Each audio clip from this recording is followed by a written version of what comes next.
치과 의사가 치기공을 하는 이유. 사실 저는 제가 치아 직접 만드는 것을 자랑하려는 것은 아니었어요. 제가 치대를 졸업하고 울산에서 봉직의로 있을 때 길 건너 맞은편에 어떤 치과 의사 원장님께서는 지금처럼 디지털도 아닌데 직접 치기공을 정교하게 하시더라고요. 그때 저도 정말 대단하다 생각을 했었어요. 하지만 그때 그 원장님을 보고 나도 그렇게 해야지 하는 생각은 없었어요.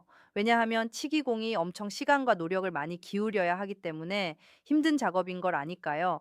그런데 제가 1995년 1월에 개업을 하고는 몇 년간은 일반적인 신경치료, 보철치료 등을 하다가 1998년 임플란트를 시작하고 2002년부터는 치아 미용 치료를 하게 되었어요. 치아 미용 치료를 시작하게 된 것도 제가 해야지 이렇게 시작한 것은 아니고 당시에 가톨릭 대학교 대학원 과정 수업 시간에 교수님께서 치아 미용에 대한 강의를 하셨고 저는 그 강의에 들은 후 미용 치료를 시작하게 되었어요.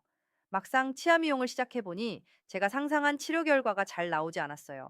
그래서 치기공사랑 대화도 많이 하고 치공의로에서의 자세히 설명도 해봤어요. 그래도 서로 소통이 잘 되지 않아서 답답한 마음에 제가 직접 왁스로 원하는 모양을 만들어서 보냈어요.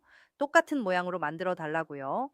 그렇게 해서 2002년부터 왁스업 작업을 일일이 하기 시작했습니다.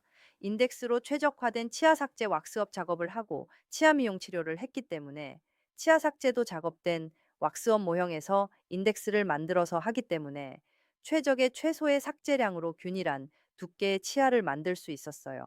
물론 시간이 많이 소요되었지만 왁스 작업을 하지 않고 치료를 한 적이 없습니다.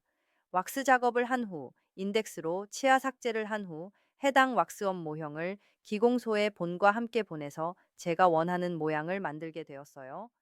그렇게 하다 보니 환자분들이 제가 해드리는 치아 모양을 너무 좋아해서 갑자기 제가 유명해져 버렸네요. 그래서 또 많은 고초도 겪었어요. 당시에는 치아 미용을 하는 의사를 비난하던 시대였으니까요. 그런데 저는 대학원에서 배운 대로 했을 뿐인데 유유. 원내 치기 공시를 만들다 그런데 어느 날 갑자기 치아 모양이 제가 보낸 형태랑 다르게 만들어져 왔어요. 알고 봤더니 저랑 손을 맞춘 기공사가 그만두었던 것입니다. 그래서 그 기공사 신자욱기 공사님을 수소문해서 저희 병원 내부에 치기 공시를 만들어서 기공을 하게 되었습니다. 그러던 중 신기공사가 잠시 퇴사를 하게 되어 윤상희 기공사가 그 뒤를 이어서 기공을 하게 되었어요. 2005년경 윤상희 기공사를 더 발전시키고자 세라믹 재료 회사인 이보클라 해외 연수를 보내게 되었는데 그때 일주일가량 기공이 밀리게 되어 할 수 없이 제가 직접 기공을 시작하게 되었어요.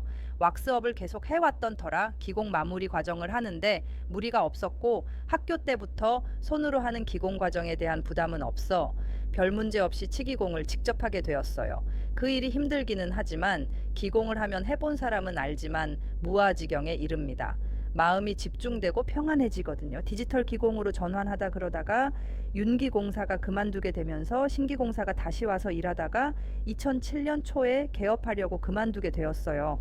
그렇게 되니 결국 기공 과정의 가장 중요한 파트인 최종 왁스 작업과 최종 피니싱 작업을 제가 직접 할 수밖에 없었습니다.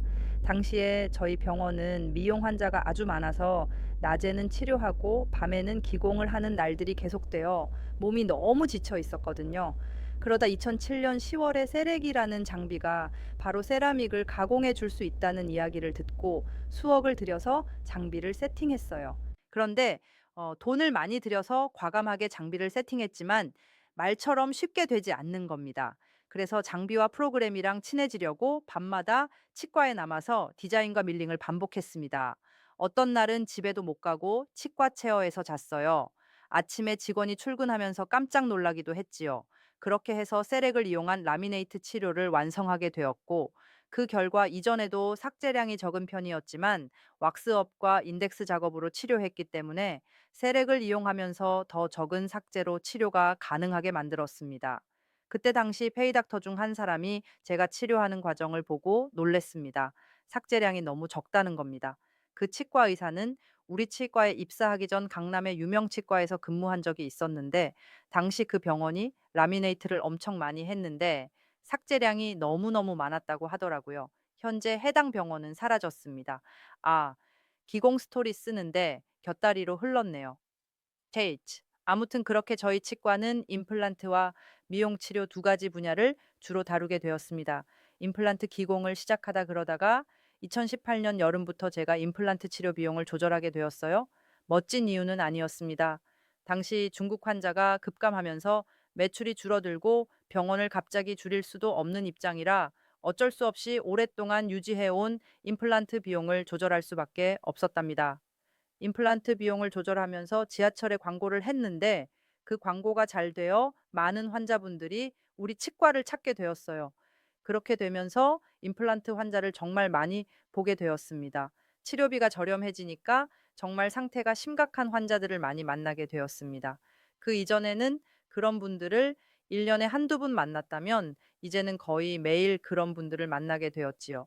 그러면서 임플란트 기공이 엄청 많아지게 되었어요. 장비를 더 도입하고 직접 기공을 했습니다. 그런데 일 양이 많으니까 장비 사용을 좀 더 효율적으로 해보자고 제안했는데 직원이 못한다고 했어요. 그래서 제가 직접 해보기로 했답니다. 저는 가능한 한 빨리 환자분들에게 치아를 끼워드리고 싶었거든요. 그래서 밤에 남아서 임플란트 지대주와 지르코니아 가공까지 직접 하게 되었습니다. 디자인은 당연히 그 이전에도 제가 했었지만 지르코니아와 어버트먼트 가공까지는 제가 하지 않았거든요. 그러면서 제가 기공 전반을 더 빨리 할 수 있도록 시스템을 만들었습니다. 그렇게 시간이 흘러 지금에 이르렀어요. 최근에는 세멘리스 임플란트 보철 도입을 위해 정밀 가공 장비들을 더 도입했고 스캔 장비들도 항상 최신 버전으로 충분히 준비를 했습니다. 성격이 급한 탓에 돈을 쓰게 된 것이지요. 아마 장비만 50억 넘게 쓰지 않았나 싶네요. 이제 제 경험을 나누려 합니다. 지금 제 나이가 50대 중반입니다.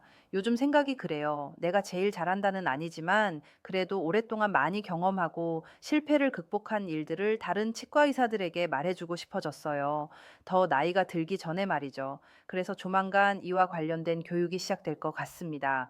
그때 원하는 치과 의사들에게는 치아 디자인 직접 하고 가공하는 것까지 다 알려드릴 예정입니다.